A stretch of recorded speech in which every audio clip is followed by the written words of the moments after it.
सियान जवान और लइका मन ला जय जोहार। आज हमन 77वां गणतंत्र पर्व मनावत हवन। आप मन ला गणतंत्र दिवस के गाड़ा गाड़ा बधाई और शुभकामना। जहां तक मेरी नजरें जा रही हैं, हर तरफ तिरंगे की शान दिख रही है। मां भारती की हर संतान उल्लास से भरी हुई दिखती है। हर नागरिक के हृदय में राष्ट्र प्रेम हिलोरे ले रहा है। हर नागरिक के भीतर राष्ट्र निर्माण के संकल्प की ज्योति जल रही है। मां भारती के ऐसे वीर संतानों का गणतंत्र दिवस के शुभ अवसर पर मैं हार्दिक अभिनंदन करता हूं। आज का दिन राष्ट्रीय पर्व की खुशियां मनाने का दिन है। आज का दिन राष्ट्र के लिए बलिदान देने वाले हमारे महापुरुषों को याद करने का दिन है। हम सब कृतज्ञ हैं उन सभी स्वतंत्रता संग्राम सेनानियों के प्रति जिन्होंने आज़ादी के लिए कठिन संघर्ष किया और भारत को दुनिया का सबसे बड़ा गणतंत्र बनाया। आज के दिन हम अपने संविधान निर्माताओं का स्मरण करते हैं। बाबा साहेब डॉक्टर भीमराव अम्बेडकर द्वारा बनाया गया हमारा संविधान बाबा गुरु घासीदास जी द्वारा दिए गए मन के एक समान के संदेश को आत्मसात करने की प्रेरणा देता है। भारतीय परंपरा में तुलसीदास और कबीरदास जैसे महान संतों ने राज व्यवस्था में अभिव्यक्ति की स्वतंत्रता को सबसे ऊपर रखा था। हमारा संविधान हर नागरिक को इसका अधिकार प्रदान करता है। भारतीय गणतंत्र ने एक ऐसा खुला समाज बनाया है जिसमें हर नागरिक राष्ट्र के लिए अपने विचार रख सकता है। आज के दिन देश के सभी नागरिक संविधान द्वारा प्रदत्त इन अधिकारों का उत्सव मनाते हैं। अभी हमने राज्य स्थापना का रजत महोत्सव मनाया है। हमारे पूर्व प्रधानमंत्री भारत रत्न श्रद्धेय अटल बिहारी वाजपेयी जी ने हमें छत्तीसगढ़ राज्य की सौगात दी थी। हमने उनके जन शताब्दी वर्ष को अटल निर्माण वर्ष के रूप में मनाया है। रजत जयंती के मौके पर संविधान के मंदिर हमारे विधानसभा के नए भवन का लोकार्पण यशस्वी प्रधानमंत्री श्री नरेंद्र मोदी जी के हाथों संपन्न हुआ है। हमारी लोकतांत्रिक आस्था का प्रतीक यह भवन सही मायने में छत्तीसगढ़ी अस्मिता का प्रतिनिधित्व करता है। धान की बालियों की डिजाइन और बस्तर सरगुजा की लोक कला से समृद्ध इस भवन की वास्तुकला में छत्तीसगढ़ की माटी का प्रतिबिंब झलकता है। 25 वर्ष पूर्व रायपुर के राजकुमार कॉलेज के जसपुर हाल में हमारी विधानसभा का पहला सत्र आयोजित हुआ था। राज्य के साथ ही विधानसभा ने भी अपनी समृद्ध परंपरा की रजत जयंती मनाई है। यहाँ ऐसी अनेक लोकतांत्रिक परंपराएं स्थापित हुई जिनका अनुकरण अन्य राज्यों की विधानसभा ने भी किया। इस वर्ष हमने राष्ट्रगीत वंदे मातरम की 150वीं जयंती भी मनाई। हमने नवनिर्मित विधानसभा भवन में राष्ट्र निर्माण में वंदे मातरम के योगदान पर विशेष चर्चा भी की। सुकमा जिले के कोंटा से लेकर मनेन्द्रगढ़, चिरमिरी, भरतपुर जिले के सीतामढ़ी, हरचौका तक प्रदेश के हर कोने में लोगों ने वंदे मातरम का सस्वर गान किया। मां भारती की प्रशंसा में लिखे गए हमारे राष्ट्रगीत का यह सम्मान बंकिम दा को सच्ची श्रद्धांजलि है। यह वर्ष डॉक्टर श्यामा प्रसाद मुखर्जी का 125वां जयंती वर्ष भी है। एक राष्ट्र एक निशान एक विधान के माध्यम से उन्होंने मां भारती की अखंडता के लिए बलिदान दिया।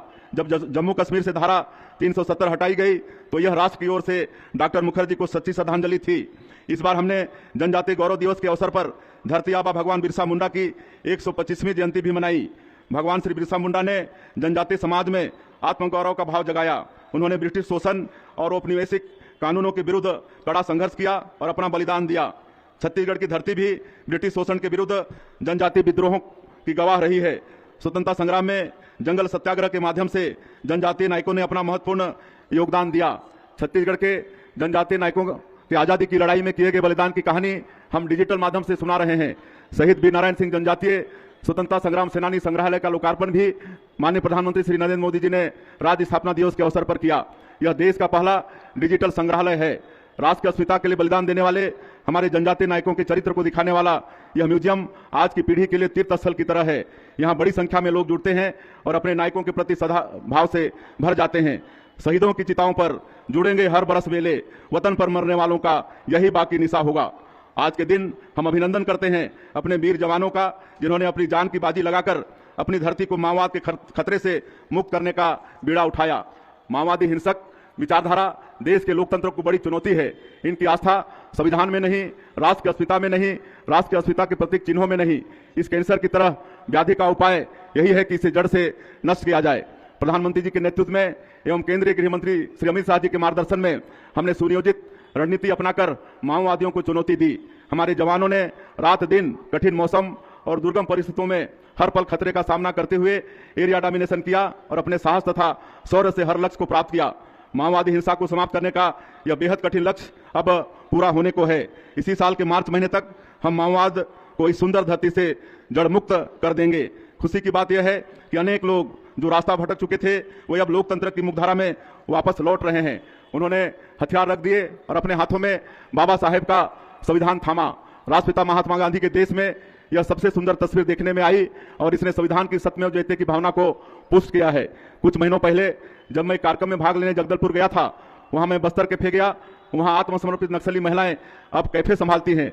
हिंसा की राह छोड़कर लोगों की सेवा की राह में आने से उनके चेहरे पर जो खुशी मैंने देखी उसे बयां करने के लिए मेरे पास कोई शब्द नहीं है। हर काली अंधेरी रात के बाद नई सुबह होती है। अब नक्सल मुक्त क्षेत्र में विकास का सूरज दमक रहा है। बच्चों के चेहरे से भय का साया हट गया है। उनके हाथों में किताबें हैं। बस्तर को इस नए रूप में देखना बहुत ही अच्छा लगता है। किसी राज्य की रजत जयंती आत्मावलोकन का अवसर भी है। इसकी कसौटी यह है कि पुरखों द्वारा बताए गए आदर्शों पर हम कितने खरे उतर पाए। छत्तीसगढ़ का समाज अपने पुरखों द्वारा दिखाए राह पर चलते हुए सबका साथ, सबका विकास, सबका विश्वास और सबका प्रयास की भावना से छत्तीसगढ़ महतारी की सेवा में जुटा हुआ है। भारत के प्रथम स्वतंत्रता संग्राम के दौरान छत्तीसगढ़ में विद्रोह की मशाल शहीद वीरनारायण सिंह जी जैसी सूरबीरों ने जलाई। उन्होंने न केवल अंग्रेजी औपनिवेशिक शासन का विरोध किया, अपितु एक ऐसी वैकल्पिक व्यवस्था की राह भी दिखाई जो अंत्योदय के प्रति गहरी संवेदना रखती है। उन्होंने जमाखोरी का विरोध कर अकाल के दौरान भूख से पीड़ित लोगों के पेट की ज्वाला शांत की। छत्तीसगढ़ का पीडीएस मॉडल शहीद वीरनारायण सिंह जी को सच्ची श्रद्धांजलि है। हमारे यहाँ कहावत है कि दुबर बर दु अषाढ़। इस कहावत से किसान भाइयों की दिक्कतें स्पष्ट रूप से समझ आती हैं कि खेती किसानी करना कितना कठिन कार्य है। राज बनने के बाद हमारी सबसे बड़ी चुनौती थी अन्नदाताओं का सुख और संतोष। इस रजत जयंती की यात्रा में हमने किसान भाइयों की मुस्कान उन्हें लौटाई है। आज छत्तीसगढ़ के किसान को धान का सबसे अच्छा मूल्य मिल रहा है। हमारे ग्रामीण परिवेश में समृद्धि का आकलन घरों के कोठार से होता है। कोठार अनाज से भरे हों तो समझ जाइए कि समृद्धि हर ओर फैली हुई है। हमारे प्रदेश का कोठार अर्थात हमारा धान का कटोरा धान से लबालब है। राज बनने के बाद व्यवस्थित रूप से धान की खरीदी हुई। जब धान खरीदी आरंभ हुई तो इसका आंकड़ा 5 लाख मीट्रिक टन था। पिछली बार खरीदी का यह आंकड़ा 149 लाख मीट्रिक टन तक पहुंच गया। हमने पिछले 2 साल में किसान हितैषी योजनाओं के माध्यम से किसानों के खाते में 1.5 लाख करोड़ रुपए अंतरित किए हैं। हमारी सरकार किसानों के हित में फैसले लेती है। अटल सिंचाई योजना के तहत वर्षों से अपूर्ण और लंबित पड़ी 115 सिंचाई योजनाओं को पूर्ण करने हमने 2800 करोड़ रुपए की योजना की मंजूरी दी है। प्रधानमंत्री जी ने दीपावली के मौके पर जो जीएसटी रिफॉर्म्स किए उसका सबसे अधिक लाभ हमारे किसान भाइयों को मिला। ट्रैक्टर और अन्य कृषि उपकरण काफी सस्ते हो गए। कृषि मशीनरी बेचने वाले कारोबारियों के लिए तो काफी व्यस्तता का समय रहा। खेती किसानी से वंचित उत्पादों पर कर घटाने का सबसे बड़ा लाभ यह हो रहा है कि हमारे किसान भाई आधुनिक खेती को तेजी से अपना रहे हैं। हमारे छत्तीसगढ़ का चावल 120 देशों में निर्यात होता है। लागत घटने और सरकार द्वारा अच्छा मूल्य मिलने से किसानों के लिए अपने उत्पादों को प्रतिस्पर्धी रखने में काफी मदद मिलती है। हमारा देश अन्य देशों के साथ व्यापार वार्ता भी कर रहा है। यह वार्ता महाशक्तियों के साथ भी हो रही है। प्रधानमंत्री जी ने स्पष्ट कह दिया है कि जो भी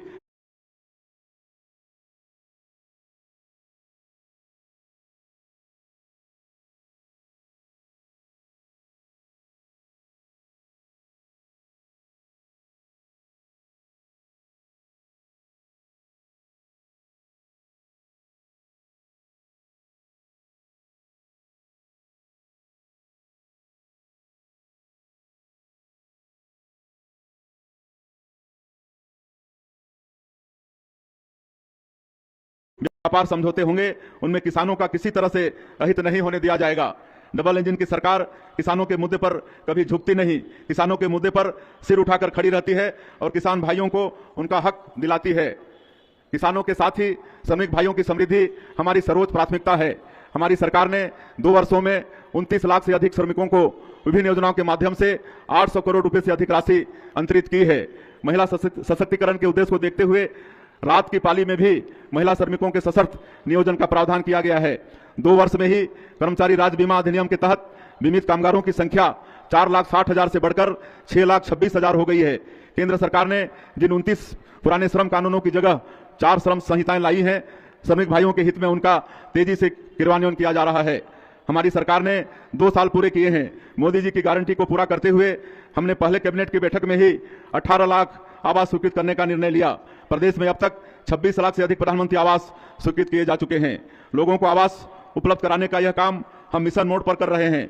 मुझे आपको यह बताते हुए बहुत खुशी हो रही है कि हर दिन लगभग 2000 आवास प्रदेश में बनाए जा रहे हैं। यह गति पूरे देश में सबसे अधिक है। आप सभी छत्तीसगढ़ में हो रही आवास क्रांति के गवाह हैं। खप्पर वाली छतें अब बीते दिनों की बात हो गई। अब हर घर पक्का और बुनियादी सुविधा से युक्त है। जहां जल जीवन मिशन से शुद्ध जल मिल रहा है। राज्य स्थापना से पूर्व प्रदेश के लोगों को घंटों पावर कट का सामना करना पड़ता था। विद्युत उत्पादन के मामले में हम देश में अभी दूसरे नंबर पर हैं और पहले नंबर की ओर तेजी से अग्रसर हैं। आज प्रदेश के बीपीएल परिवारों को एकल बत्ती योजना के तहत निःशुल्क बिजली तथा शेष परिवारों को 24 घंटे रियायती दरों पर बिजली मिल रही है। एनर्जी सेक्टर में हम विकसित भारत और विकसित छत्तीसगढ़ की जरूरतों के अनुरूप कार्य कर रहे हैं। इसी क्रम में प्रधानमंत्री जी ने सीपत में 9,790 करोड़ रुपए के सुपर थर्मल पावर प्रोजेक्ट की आधारशिला रखी है। डबल इंजन की सरकार का फोकस शून्य कार्बन उत्सर्जन लक्ष्य को लेकर है और इसी के अनुरूप कोरिया, सरगुजा, बलरामपुर जैसे जिलों में सिटी गैस डिस्ट्रीब्यूशन पाइपलाइन पर काम कर रहे हैं। प्रधानमंत्री सौर घर मुफ्त बिजली योजना में केंद्र सरकार के साथ राज्य सरकार की सब्सिडी भी मिल रही है, जिसके चलते बड़ी संख्या में लोगों ने अक्षय ऊर्जा के लिए रजिस्ट्रेशन कराया है। हमने गेल से भी एमओयू किया है, जिसके तहत गैस आधारित उर्वरक परियोजना मुख्य रूप से 12.7 लाख मीट्रिक टन प्रतिवर्ष क्षमता वाले यूरिया उत्पादन प्लांट पर केंद्रित है। नक्सलवाद की वजह से बस्तर में योजनाओं का क्रियान्वयन धीमा रह गया था, लेकिन अब इसने रफ्तार पकड़ ली है। नक्सलवाद ने लोगों को बेघर किया। हम हथियार छोड़ मुख्यधारा में लौटने वाले लोगों को पक्का घर दे रहे हैं। इसके लिए 15,000 आवास हमने स्वीकृत किए हैं। पीएम जनमन योजना के माध्यम से विशेष पिछड़ी जनजाति के लिए हम अब तक 33,217 आवास स्वीकृत कर चुके हैं। हमने छत्तीसगढ़ महतारी को संवारने का संकल्प लिया है। छत्तीसगढ़ महतारी को गढ़ने में, संवारने में सबसे ज्यादा भूमिका हमारी माता बहनों की है। मुझे खुशी है कि महिलाओं के सम्मान का पूरा ध्यान रखते हुए हमारी सरकार महतारी बंधन योजना के माध्यम से करीब 17 लाख महिलाओं को प्रति माह 1,000 रुपये की सम्मान राशि प्रदान कर रही है। अब तक 23 किस्तों में 14,948 करोड़ रुपए की राशि माता बहनों के खाता में भेज चुके हैं। प्रधानमंत्री जी ने अगले 10 सालों में देश को मैकाले की मानसिकता से पूरी तरह से मुक्त करने का लक्ष्य रखा है। भारत एक समय विश्व गुरु रहा, लेकिन मैकाले की मानसिकता ने समाज पर ऐसा असर डाला कि लोग हर विचार को पश्चिमी नजरिए से देखने लगे और अपनी भारतीय संस्कृति के आदर्शों को भूलते गए। इस मानसिकता को भारतीय मूल्यों से युक्त शिक्षा से बदला जा सकता है। जब हमने सरकार का कामकाज संभाला तो हमारे सामने एक बड़ी चुनौती शिक्षा को लेकर ही थी। यह 2 कारणों से थी। पहला तो जो ऑनलाइन क्लासेस हुई उनसे बच्चों को काफी लर्निंग लॉस हुआ। बच्चों को पढ़ने लिखने और गणित की सामान्य क्रियाएं करने में भी परेशानी होती थी। इस लर्निंग लॉस को ठीक करना बड़ी चुनौती थी। इस पर हमने विशेष रूप से मेहनत की। दूसरी इससे भी बड़ी समस्या दूरस्थ एवं ग्रामीण क्षेत्रों में शिक्षकों की कमी की थी। 453 ऐसे स्कूल थे जहां एक भी शिक्षक नहीं थे और 1428 स्कूल केवल एक शिक्षक के भरोसे चल रहे थे, जबकि राष्ट्रीय छात्र शिक्षक अनुपात की तुलना में हमारे प्रदेश में इसका अनुपात बहुत ही अच्छा है। हमने युक्तियुक्तकरण के माध्यम से शहरों के अतिशय शिक्षकों की ग्रामीण क्षेत्रों में पदस्थापना की और इस तरह से यह समस्या दूर हुई। अब जब मैं ग्रामीण क्षेत्रों में जाता हूं, लोग बहुत खुशी से बताते हैं कि उनके स्कूल में शिक्षक पहुंच गए हैं। स्कूल में बढ़िया पढ़ाई हो रही है। राष्ट्रीय शिक्षा नीति लागू होने के बाद बच्चे स्थानीय भाषाओं में पढ़ रहे हैं। इससे उन्हें सीखने में काफी आसानी हो रही है। हमने स्कूलों में आईटी आधारित मॉनिटरिंग को विद्या समीक्षा केंद्र के माध्यम से लागू किया है। हम राज्य में 9,000 स्मार्ट क्लास आरंभ करने जा रहे हैं और 22,000 कंप्यूटर लगवाएंगे। हाल ही में राष्ट्रीय स्तर पर परख सर्वेक्षण हुआ। सर्वेक्षण में राज्य की स्थिति बेहतर हुई है। इसका श्रेय मैं सभी शिक्षकों को देना चाहूंगा। उच्च शिक्षा में भी हमने राष्ट्रीय शिक्षा नीति को लागू किया है। पिछले महीने हमने कबीरधाम में मेडिकल कॉलेज भवन के निर्माण का कार्य शुभारंभ किया है। मुझे लगता है कि छत्तीसगढ़ की रजत जयंती यात्रा को समझना है तो यहाँ मेडिकल शिक्षा के विकास को समझना होगा। पहले यहाँ रायपुर में ही मेडिकल कॉलेज था, अब प्रदेश में 15 मेडिकल कॉलेज स्वीकृत हो चुके हैं। हमारी सरकार ने बिलासपुर में मल्टी सुपर स्पेशलिटी हॉस्पिटल के माध्यम से स्वास्थ्य सुविधाओं को सुदृढ़ किया है। इसके साथ ही कोनी में शासकीय फिजियोथेरेपी कॉलेज के लिए भूमि का चिन्हांकन भी कर लिया गया है। हमने एमबीबीएस की पढ़ाई हिंदी में कराने की व्यवस्था आरंभ की है। आईआईटी की तर्ज पर हम राज्य के जसपुर, बस्तर, कबीरधाम, रायपुर और रायगढ़ में प्रौद्योगिकी संस्थाओं का निर्माण करने जा रहे हैं। हमारी युवा आबादी हमारे लिए बड़ी संभावना है। हम राष्ट्रीय स्तर की संस्थाओं को प्रदेश में ला रहे हैं। नवा रायपुर को हम एडू सिटी के रूप में विकसित कर रहे हैं। हम निफ्ट, नाइलिट और फॉरेंसिक यूनिवर्सिटी जैसे संस्थान यहां आरंभ कर रहे हैं। युवाओं को पढ़ने लिखने की बेहतर जगह मिल पाए, इसके लिए हम रायपुर के नालंदा परिसर की तर्ज पर 34 नगरीय निकायों में अत्याधुनिक लाइब्रेरी बना रहे हैं। युवाओं के स्किल ट्रेनिंग से लेकर नए जमाने के कोर्सेस आदि की सुविधा देने के लिए सरकार हर संभव प्रयास कर रही है। 160 आईटीआई को हमने 484 करोड़ रुपए की लागत से मॉडल आईटीआई के रूप में उन्नयन किया है। हम पैन आईआईटी संस्था के माध्यम से भी स्किल अपग्रेडेशन के लिए काम कर रहे हैं। नई स्टार्टअप नीति के माध्यम से हमने 50,000 विद्यार्थियों को स्टार्टअप से जोड़ने का लक्ष्य रखा है। हमारे देश ने वर्ष 2036 में ओलंपिक खेलों के लिए दावेदारी की है।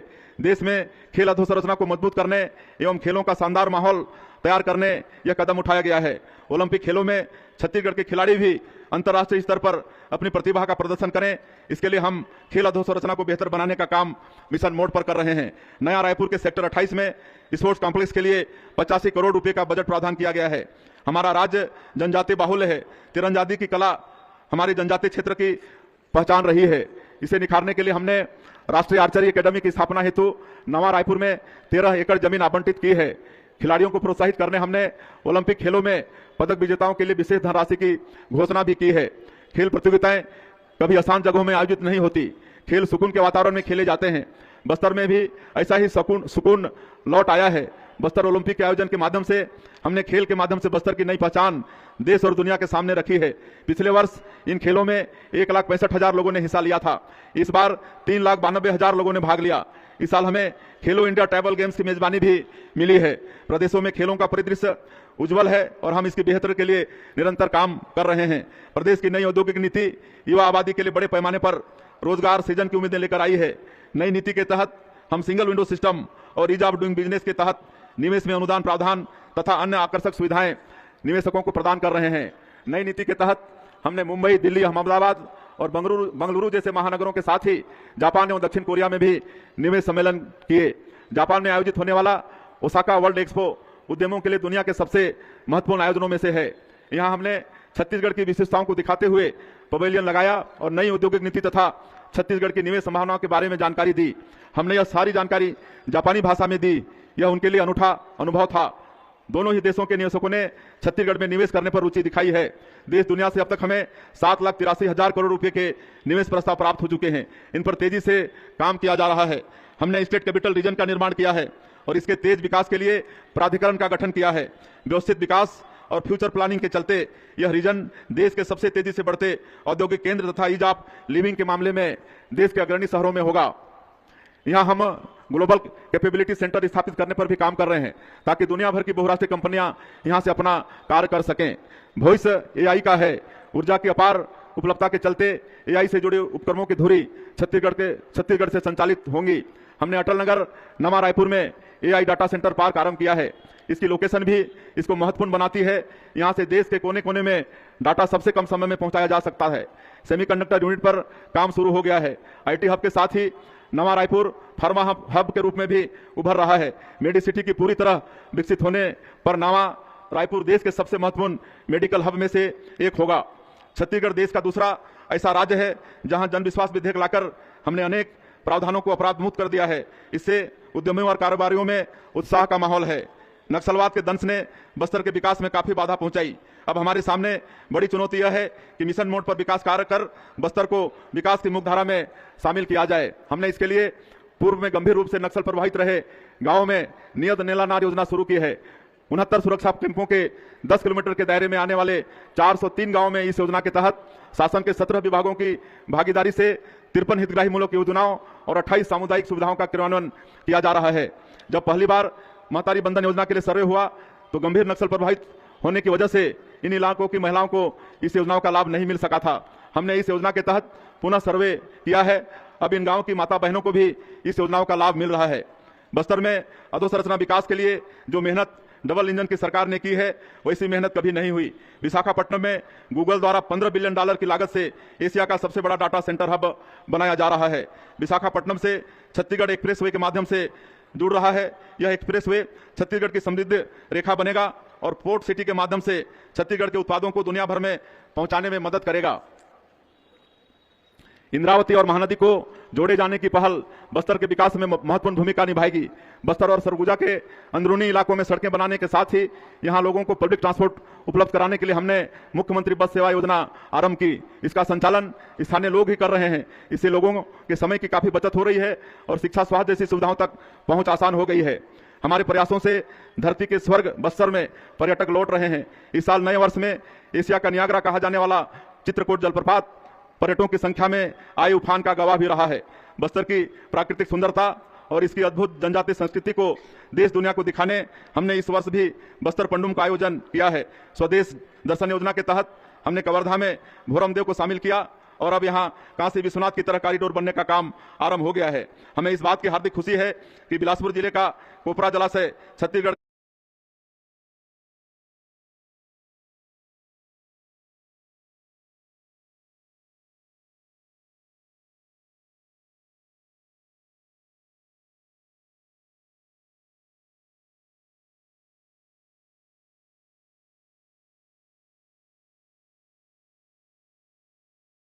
औद्योगिक नीति में पर्यटन को उद्योग का दर्जा देने और होम स्टे में निवेश पर आकर्षक प्रावधान देने का बेहतर नतीजा सामने आ रहा है।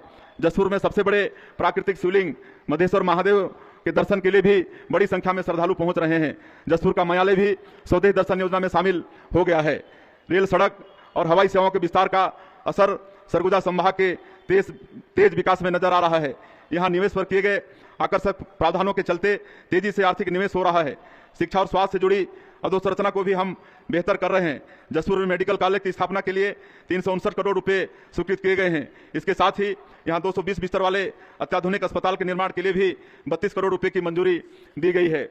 नगरीय निकायों की सुंदरता एवं यहाँ बुनियादी सुविधाओं को सुनिश्चित करने हम मिशन मोड में काम कर रहे हैं। इसके अच्छे नतीजे सामने आए हैं। स्वच्छता सर्वेक्षण में छत्तीसगढ़ के सभी शहरों ने अच्छा प्रदर्शन किया है। प्रधानमंत्री जी ने मन की बात कार्यक्रम में बिल्हा की स्वच्छता दीदियों की प्रशंसा भी की है। रायपुर को प्रॉमिसिंग स्वच्छ शहर का पुरस्कार मिला है और गार्बेज फ्री सिटीज की 7 स्टार रेटिंग मिली है। 3 लाख से 10 लाख की आबादी वाले शहरों की श्रेणी में बिलासपुर को दूसरा स्थान प्राप्त हुआ है। मुख्यमंत्री नगरोत्थान योजना के माध्यम से हम 525 करोड़ रुपए की लागत से सभी नगर निगमों में अधोसंरचना के बुनियादी महत्व के कार्य करा रहे हैं। पब्लिक ट्रांसपोर्ट को बढ़ावा देते हुए प्रधानमंत्री ई बस सेवा योजना के माध्यम से रायपुर में 100, दुर्ग भिलाई में 50, बिलासपुर में 50 तथा कोरबा में 40 ई बसों की स्वीकृति प्राप्त हुई है। अटल जी के जन्म शताब्दी को यादगार बनाने हम सभी नगरीय निकायों में अटल परिसर बना रहे हैं। अटल जी द्वारा दिखाए गए सुशासन की राह पर हम निरंतर चल रहे हैं।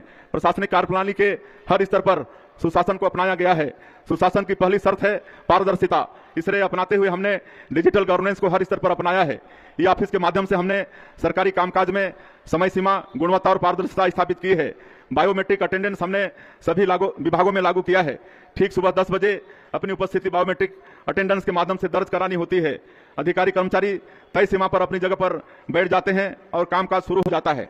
हमने खरीदी में जेम पोर्टल को अपनाया है और इससे सरकारी खरीदी में होने वाले भ्रष्टाचार पर रोक लगी है।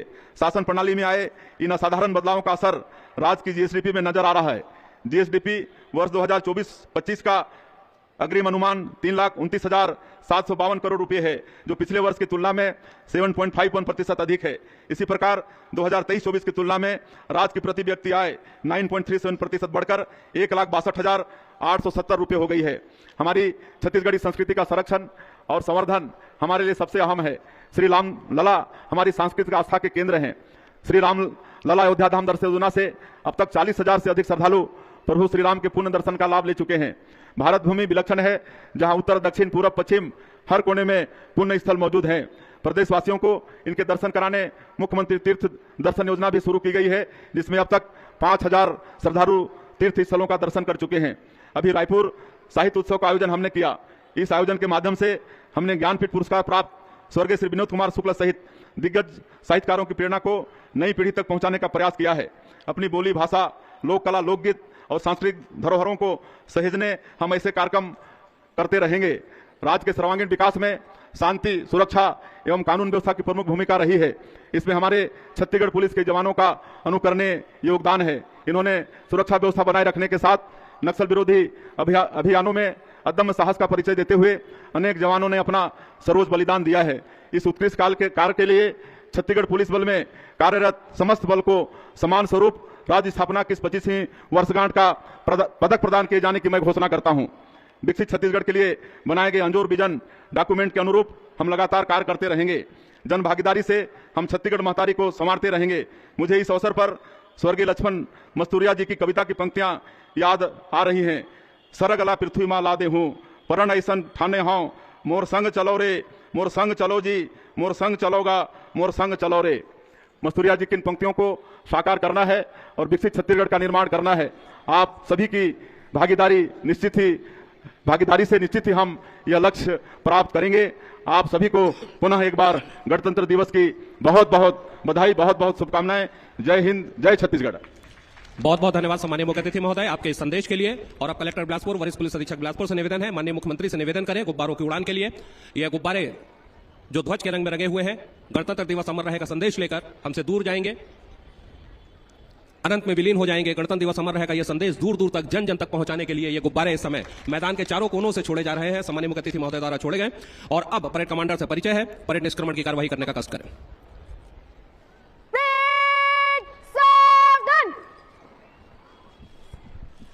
एक बार परेड कमांडर फिर मुख्य मंच की ओर आती हुई और आज के कार्यक्रम के सम्माननीय मुख्य अतिथि महोदय माननीय श्री विष्णुदेव साय जी, माननीय मुख्यमंत्री छत्तीसगढ़ शासन से निवेदन करेंगी, परेड को निष्क्रमण की अनुमति चाहेंगी और कुछ ही क्षणों में यह परेड मैदान से निष्क्रमण होगी।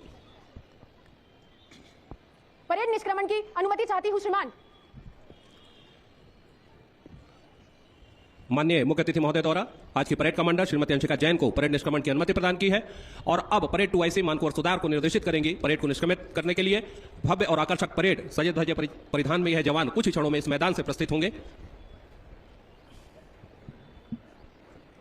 परेड 2IC परेड को कूच कर, परेड निकट लाइन चल, परेड बगल सस, परेड निष्क्रमण के लिए अंदर को दाहिने बाएं बढ़, परेड दाहिने बाएं घूम, तेज चल। और इसके साथ ही 13 टुकड़ियां जो इस आकर्षक परेड का हिस्सा रही हैं, सशस्त्र पुलिस बल 2nd बटालियन सक्रिय, जिला पुलिस बल पुरुष और महिला